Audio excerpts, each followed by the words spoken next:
Hello, my name is Elliot Moore. I am the music director and conductor of the Longmont Symphony Orchestra here in Colorado.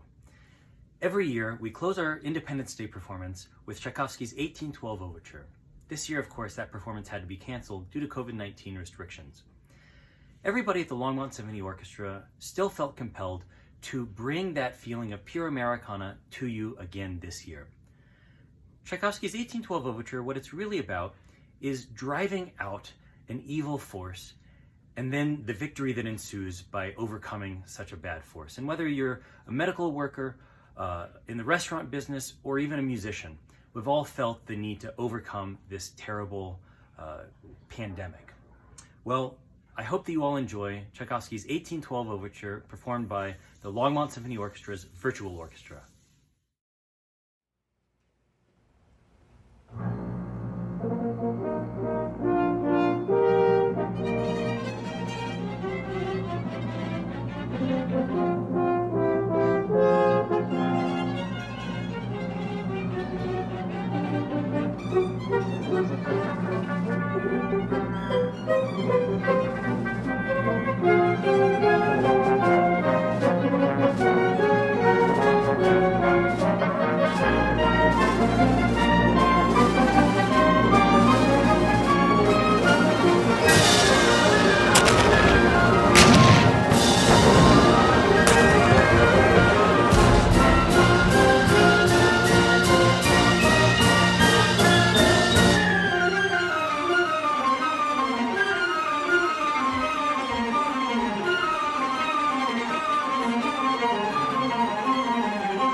I am Margaret Spangler. I have been in the symphony since it started in 1965 by Walt Berkedal. Playing clarinet at the time, I remember the 4th of July concert when Leo Meyer was director over at Roosevelt Park, and it started to rain. Our concertmaster, Dan Grove, rushed to protect his violin. I cannot remember if we completed any more of that concert, but we sure have learned our lesson. Hello, my name is Martha Dix. It's been my pleasure to play violin with the Longmont Symphony Orchestra since I moved here in 1970. For many years, the Longmont Symphony has given outdoor concerts in Thompson Park on July 4th. The program includes various patriotic songs and show tunes. Of course, the highlight at the end of the show is Tchaikovsky's 1812 Overture, complete with smoking cannons and guns. When I think of this piece, my mind goes back to a time before we had the outdoor concerts. Every spring, our orchestra puts on a concert for elementary students who may be starting instruments themselves in the fall. In the early 70s, we didn't have an auditorium large enough to hold all the fourth grade students, so these concerts were held in the Longmont High School gymnasium, with the students up on the bleachers and the orchestra on the floor.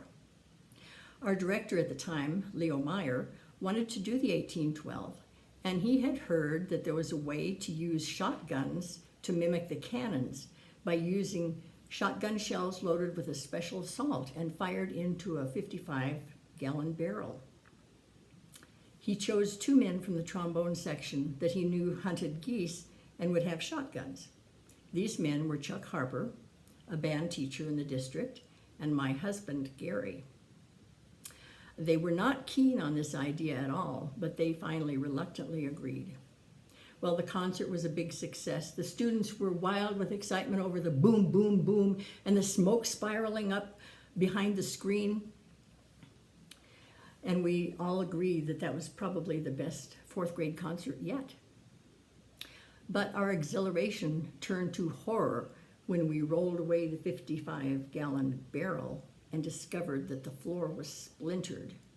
Evidently, the wrong salt had been used in the shells, which perforated the bottom of the drum and went into the floor.